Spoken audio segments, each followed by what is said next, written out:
Je donne à présent la parole à son Excellence Monsieur Robert Dessay, ministre des Affaires étrangères, de l'intégration régionale et des Togolais de l'extérieur du Togo. Je prie le protocole de bien vouloir accompagner son Excellence.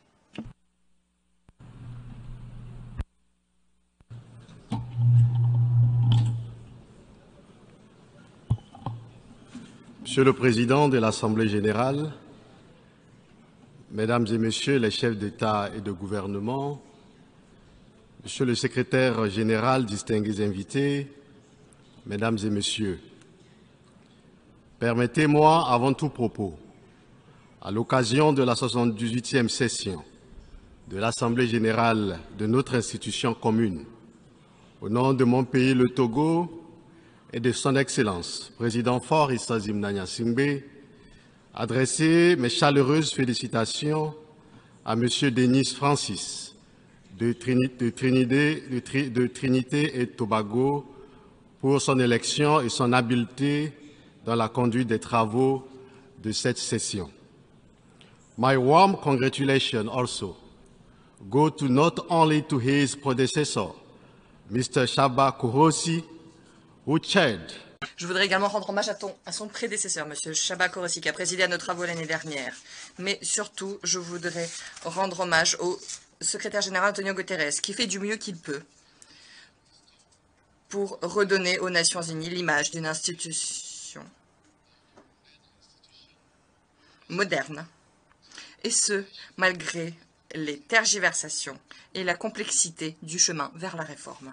Et aussi présenter les condoléances et le soutien du président de la République togolaise, Faure Gnassingbé, et du peuple togolais au peuple et gouvernement frère du Royaume du Maroc et de la Libye après le séisme et les inondations dans chacun de leurs pays. Monsieur le Président, Mesdames et Messieurs, au moment où nous sommes réunis dans cette enceinte, le constat est que notre monde présente un état peu reluisant. Il est profondément malade et son état de pathologie nous interpelle à un niveau de responsabilité aussi élevé que les Nations Unies. Do our commitment match the scale? Il faut faire en sorte que notre engagement corresponde. Est-ce que notre volonté est à la hauteur de l'ampleur des défis? Voilà la question que nous ne pouvons pas perdre de vue si notre ambition aux Nations Unies est vraiment d'améliorer l'état du monde aux fins d'octroyer à nos peuples et à nos différents pays plus d'opportunités, de sûreté, de sécurité et d'assurance. Notre monde est de moins en moins sûr. La confiance et la solidarité entre nations sont extrêmement atteintes et nous avons la responsabilité de travailler pour redécouvrir la signification de nos amples engagements. Le choix et la pertinence du thème qui oriente le débat général de cette 78e session de l'Assemblée générale, à savoir rétablir la confiance et raviver la solidarité mondiale, accélérer l'action menée pour réaliser le programme 2030 et ses objectifs de développement durable, en faveur de la paix, de la prospérité, du progrès et de la durabilité pour tous. Traduit avec clarté et incontestablement l'état non viable, perturbé et instable du monde, mais aussi notre détermination à faire les choses en mieux. L'émergence de nouveaux foyers de tension dans le monde doit nous interpeller. Monsieur le Président, Mesdames et Messieurs, je viens d'un pays, le Togo, et d'un continent aujourd'hui très éprouvé, l'Afrique. Oh, notre Afrique, Afrique des libertés, Afrique de nos pères, Ô Afrique de nos mères, tu es blessée et meurtrie. Notre continent, l'Afrique, fait face à une vulnérabilité multisectorielle, vulnérabilité face à une faiblesse de nos revenus, vulnérabilité due au faible niveau de développement, vulnérabilité face aux crises sanitaires de grande envergure, vulnérabilité due aux effets du changement climatique, vulnérabilité due à la perturbation des chaînes d'approvisionnement alimentaire mondial, vulnérabilité due à l'envahissement de l'espace cybernétique africain par les cybercriminels et la désinformation, vulnérabilité due à la récurrence des conflits armés et à l'actualité de la guerre, vulnérabilité due à la dissémination du terrorisme international sur le continent qui menace la paix et la stabilité internationale.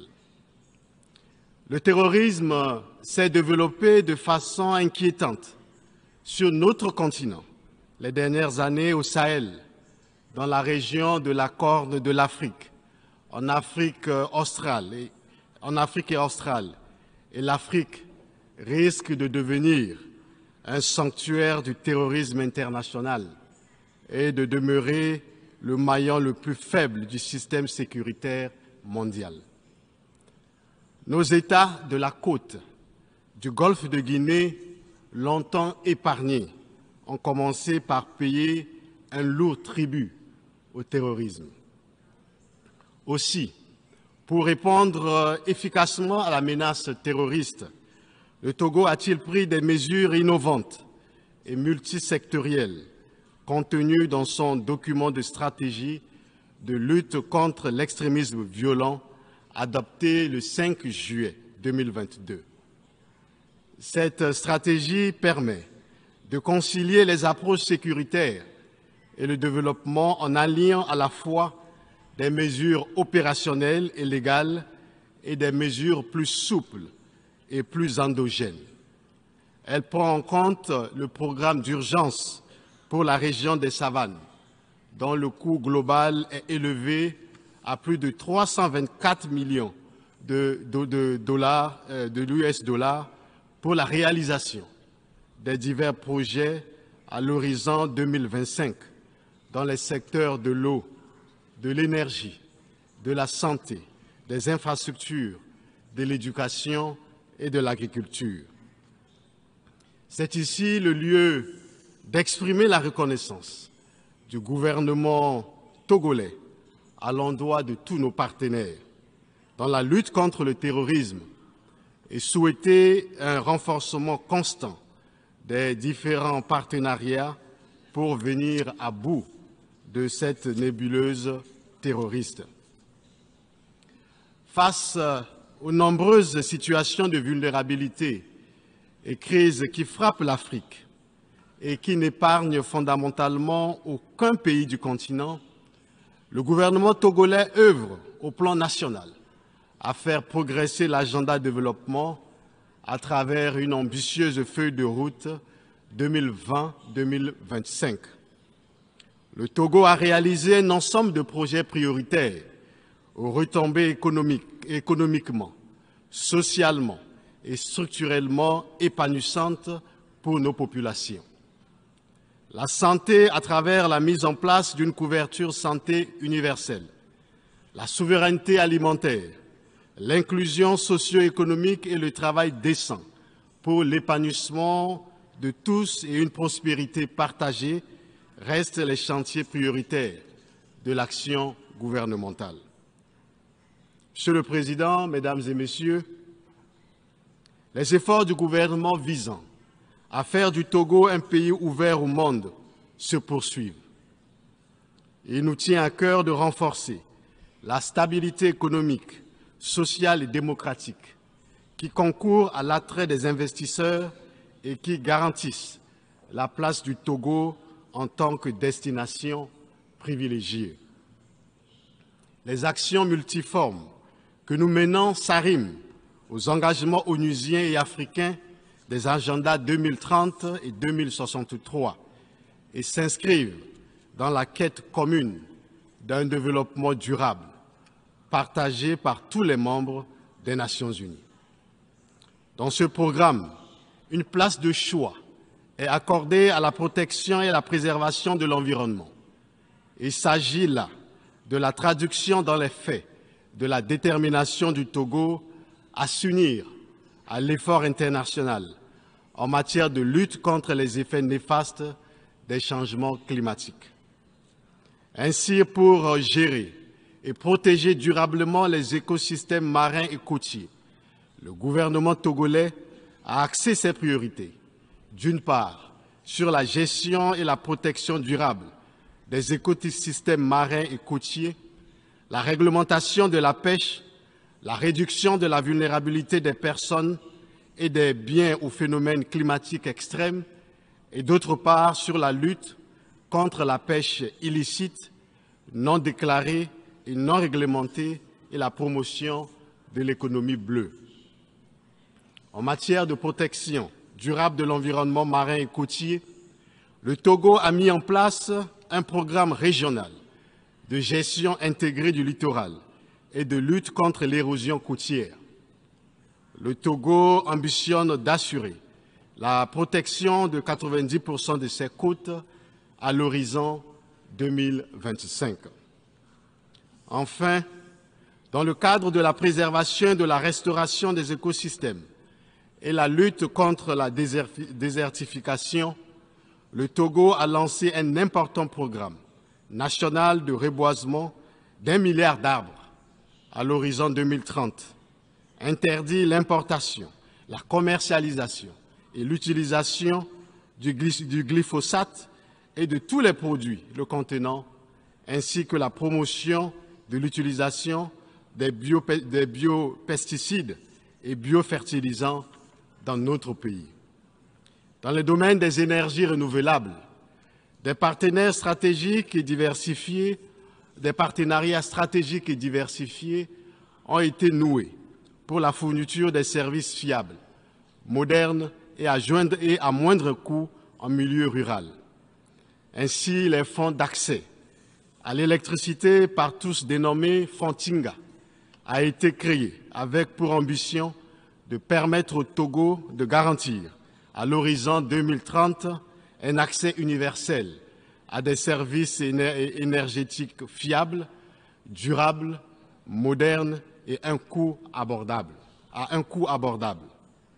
À travers le projet CISO, des kits d'énergie solaire sont fournis aux populations rurales vulnérables sur toute l'étendue du territoire national, tandis que le gouvernement poursuit inlassablement l'installation de centrales photovoltaïques et de mini-centrales solaires, contribuant ainsi au renforcement de la part contributive de l'énergie renouvelable dans la politique de gestion énergétique du Togo. Monsieur le Président, ainsi nous tenons à saluer les engagements pris et annonces faites lors de la COP 27, notamment la création d'un fonds spécifique sur le financement des pertes et préjudices au profit des pays vulnérables durement touchés par les catastrophes climatiques. Il s'agit d'une avancée majeure dans le cadre de la justice climatique tant exigée par les pays en développement. Toutefois, beaucoup d'efforts doivent être consentis en ce qui concerne la réduction des émissions de gaz à effet de serre et l'utilisation des énergies fossiles, entre autres. À cet égard, nous formons le vœu que la COP 28, prévue à Dubaï en novembre de cette année, nous permette de constater des évolutions significatives dans la mise en œuvre des engagements que nous nous sommes donnés. Le sommet sur l'ambition climatique, tenu ce 20 septembre 2023, ici, est donc venu à point nommé pour témoigner de l'existence d'une volonté réelle d'accélérer la mise en œuvre d'une transition juste vers un monde équitable et plus résilient au changement climatique. Monsieur le Président, Mesdames et Messieurs, dans un environnement continental aux défis pléthoriques et caractérisé par l'expansion du terrorisme international et l'émergence de nouvelles zones de tension, l'Afrique cherche sa voie et le Togo soutient les efforts de paix en Afrique. Le terrorisme et l'instabilité en Afrique est un problème de sécurité internationale et ils doivent être traités comme tels par les Nations unies. Notre région ouest-africaine, où plusieurs États sont en transition, dans un contexte sécuritaire volatile, doit être soutenue dans un élan de solidarité active. Nous devons investir plus dans la paix que nous n'investissons dans la guerre. Si les protagonistes des différents conflits dans le monde nous écoutent, je voudrais leur dire que la guerre est une négation de la dignité de la personne humaine. Emmanuel Kant, ce grand philosophe des Lumières, disait « Si les décideurs de la guerre pouvaient envoyer leurs propres enfants au front, jamais il y aurait la guerre. » Le Togo est un pays de paix et le Togo s'oppose à la guerre, quelles que soient les raisons. Depuis notre indépendance, le 27 avril 1960, jamais le Togo a fait la guerre à ses voisins. Jamais le Togo a agressé ses voisins ou un quelconque pays. Jamais le Togo a servi de base arrière pour une quelconque agression contre un pays frère. Le Togo est un pays de paix. La paix est dans l'ADN du peuple togolais. Le Togo a toujours été un pays de médiation qui favorise le dialogue, la négociation et l'entente entre les peuples et les gouvernements. Le 6 janvier de cette année, 49 soldats ivoiriens ont été libérés grâce à la médiation du président de la République togolaise, le président Faure Issozimnia Gnassingbé, mettant fin à la tension entre les gouvernements de Côte d'Ivoire et du Mali. Le Togo a accueilli sur sa terre les différents pourparlers de paix. Et nous pouvons les citer. Nous avions le Tchad dans les années 1982, la Sierra Leone en 1991, le Libéria en guerre en 1991, la Côte d'Ivoire dans les années 2000, etc., etc. Nous appelons à la désescalade et à la cessation des hostilités dans les différents foyers de tension dans le monde et en particulier en Afrique de l'Ouest. L'Afrique a trop souffert de la guerre et un minimum de sens de responsabilité doit nous convaincre à investir dans la prévention et la résolution pacifique des conflits. La mauvaise chose de la guerre, dit notre auteur Emmanuel Kant, c'est qu'elle fait plus de méchants qu'elle n'en peut emporter. Les ingérences extérieures sont conflictogènes et facteurs de crise en Afrique. Elles complexifient généralement la recherche de solutions à nos crises et fragilisent les initiatives des solutions africaines aux crises africaines. Elles ne sont plus les bienvenues dans une Afrique qui a conscience de ses problèmes de paix, de sécurité et de développement. L'Afrique ne veut plus des ingérences extérieures.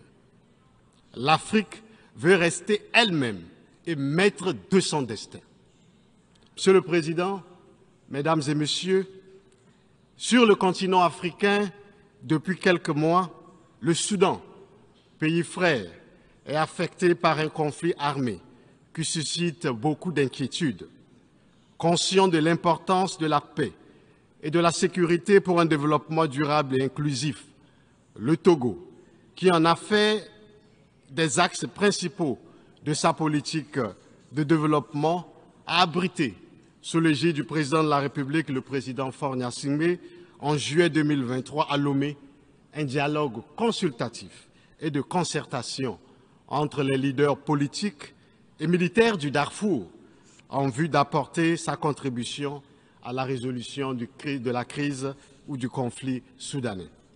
Ces consultations ont permis d'obtenir un compromis pour mettre fin aux violences et créer un couloir humanitaire, afin de parvenir à une pleine exécution des engagements pris à Lomé pour ainsi soulager la souffrance des populations civiles.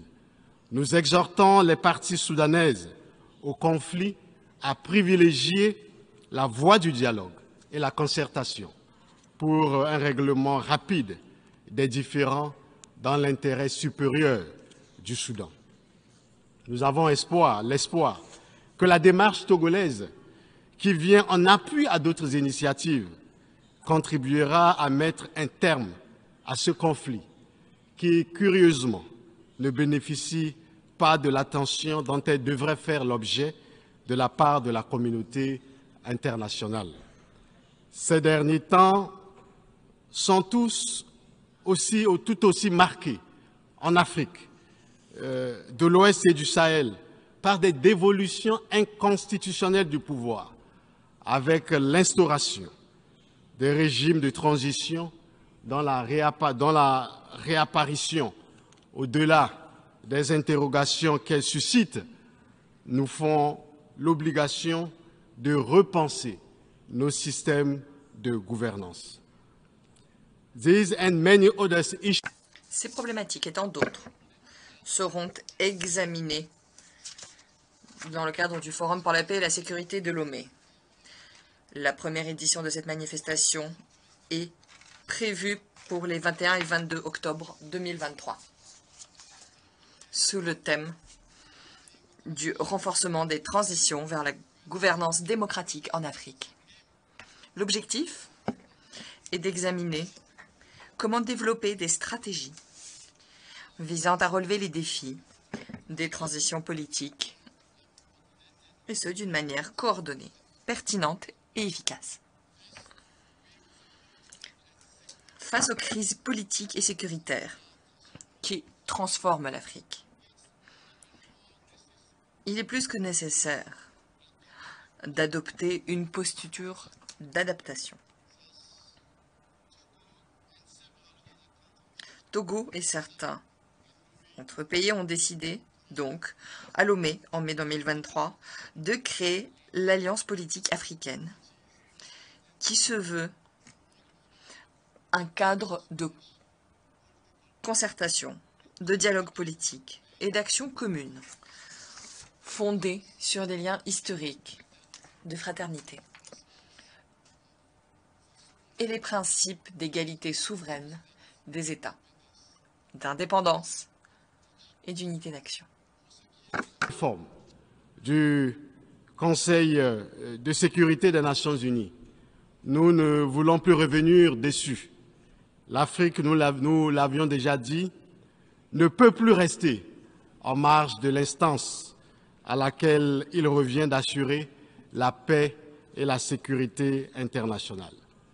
Le Conseil de sécurité ne peut plus demeurer une simple affaire des vainqueurs et leurs alliés du deuxième conflit mondial.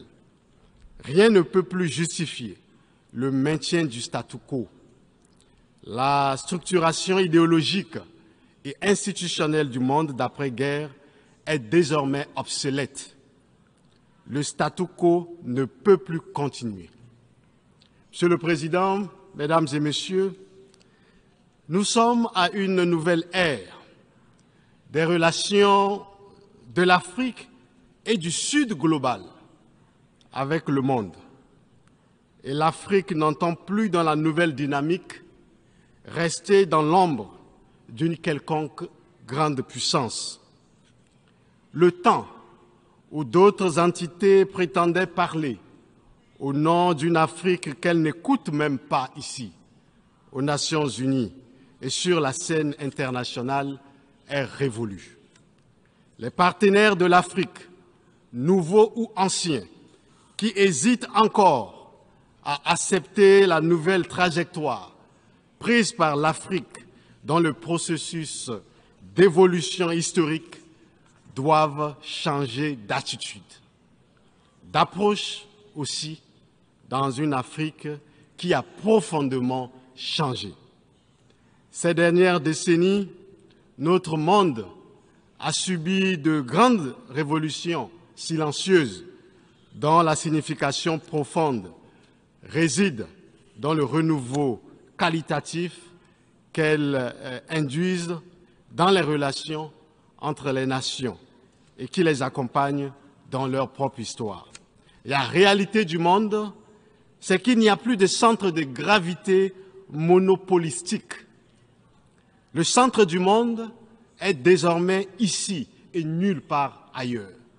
Personne n'est le centre du monde. En tout état de cause, ce qui est clair et que nous voudrions rappeler ici, c'est que l'Afrique regarde désormais ses relations avec les grandes puissances par rapport à ses propres intérêts. L'année dernière, depuis ce même pupitre, je vous ai dit que l'Afrique ne voulait plus s'aligner sur les grandes puissances, quelles qu'elles soient. Le rôle assigné à l'Afrique en ce XXIe siècle évoque l'image que certaines puissances de notre continent ont toujours. L'image d'une zone d'influence. Nous devons nous préoccuper de la place que l'Afrique occupe sur la scène mondiale. Aujourd'hui, l'Afrique n'occupe pas la place qui devrait être la sienne sur la scène internationale. Les grandes puissances veulent réduire l'Afrique à une entité purement instrumentale au service de leur cause. Et de toute évidence, ne veulent pas que notre continent puisse jouer un rôle important. Les fractures de l'ère coloniale entre l'Afrique dite francophone, hispanophone, lusophone, arabophone, anglophone, ces fractures se sont réduites, tout comme se sont atténuées les idéologies d'après-guerre froide, idéologies qui ont dominé toute la deuxième moitié du XXe siècle. Aujourd'hui, l'Afrique veut être elle-même. Et nous disons aujourd'hui, cette dernière année, nous préférons parler d'africanophonie. L'Afrique s'attend à plus d'égalité, de respect, d'équité et de justice dans ses relations et ses partenariats avec le reste du monde, avec les grandes puissances, quelles qu'elles soient. Aujourd'hui, les Africains veulent être de véritables partenaires. L'Afrique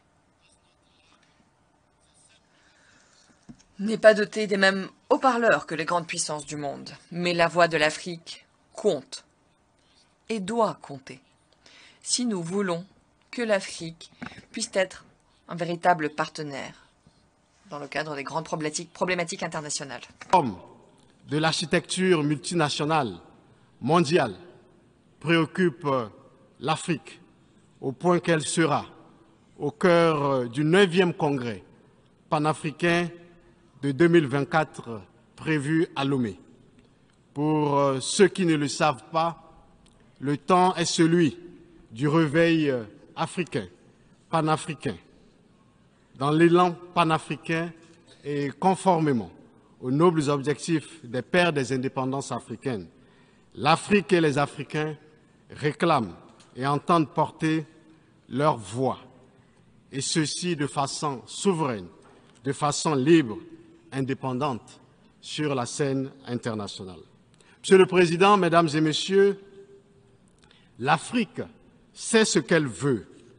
Les peuples africains et du Sud global sont frustrés car ils se sentent insultés, ils se sentent déshumanisés. Et parfois, ils se demandent, qui donc êtes-vous pour bafouer notre humanité ainsi? Qui donc êtes-vous pour nous mépriser ainsi? Qui donc êtes-vous pour nous humilier ainsi? Notre organisation commune, l'Union africaine, travaille à porter au mieux l'espoir et la voix d'une Afrique blessée, souveraine, qui veut être souveraine, libre et indépendante sur la scène internationale. Mais aussi, nous y travaillons dans le cadre de l'Alliance politique africaine lancée à Lomé, au Togo. Les rivalités entre les grandes puissances ne doivent pas être d'emblée celles africaines. Tout le défi pour nous, nations africaines, c'est d'éviter de prendre part à des rivalités qui ne sont pas les nôtres. Il nous faut porter nos propres combats, qui sont entre autres la lutte contre le néocolonialisme, la lutte contre la pauvreté, l'industrialisation du continent et la prospérité économique, le combat pour la paix, la lutte contre la désafricanisation de l'Afrique et pour la renaissance africaine et la dignité, la lutte pour nous libérer définitivement de toute subordination étrangère, l'engagement pour une meilleure représentativité de notre continent dans le concert des nations et du continent. Nos combats ne sont ni ceux de l'Ouest, ni ceux de l'Est, encore moins ceux d'un quelconque bord ou partie du monde. Nous devons nous concentrer sur nos combats actuels et à venir. La politique internationale ne saurait être réduite à un champ caporalisé où l'on soit obligé de prendre position en faveur d'un camp contre un autre. Nous voulons un système international reformé, fondé sur des valeurs et des principes que respecte tout le monde et respectueux du droit des peuples à se positionner librement selon leurs convenances sur la scène internationale. Le droit des peuples à disposer d'eux-mêmes implique le droit de chaque État à se comporter comme il veut sur la scène internationale, dans les limites du respect de ses engagements internationaux. Sur les grands défis transnationaux de notre siècle, comme le changement climatique et la lutte contre le terrorisme international, nos vues peuvent rencontrer celles des autres, mais elles doivent demeurer nos vues, profondément réfléchies et arrêtées conformément à nos agendas propres. Il n'est plus question pour l'Afrique que nous voulons et portons de jouer les rôles de second plan dans la dynamique d'évolution du monde. L'Afrique dont je vous parle n'est plus prête à accepter la propension de certains pays à faire de leurs préoccupations d'ordre géostratégique celle des Africains. Monsieur le Président, Mesdames et Messieurs, au demeurant, les défis de notre monde sont grands et les nouvelles orientations africaines en matière de relations extérieures obéissent à la dynamique d'un renouveau et d'un changement de paradigme. Le temps est celui du réveil africain et panafricain où notre continent a repris conscience de lui-même et de ses responsabilités internes à l'égard du reste du monde. L'Afrique a besoin d'un partenariat respectueux, de la stricte dignité de chacun. Nous voulons être vos partenaires et non vos sujets. Nous voulons servir nos peuples et non servir des intérêts étrangers. Cette nouvelle dynamique n'est dirigée, et nous le disons en répétant, contre personne. Elle est l'expression d'une Afrique nouvelle, d'une Afrique africaine, africanophone, celle qui se veut libre, souveraine, indépendante et maître d'elle-même. En somme, pour la jeunesse africaine, elle est claire, ses mots sont clairs, c'est ceci, nous sommes fatigués par le paternalisme. Nous sommes fatigués par votre mépris de nos opinions publiques, votre mépris de nos populations et de nos dirigeants. Nous sommes fatigués par votre condescendance. Nous sommes fatigués par votre arrogance.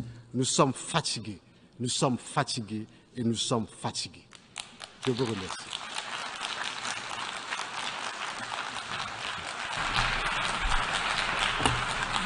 I thank the Minister. Je remercie le ministre des Affaires étrangères, de l'intégration régionale et des Togolais de l'extérieur du Togo.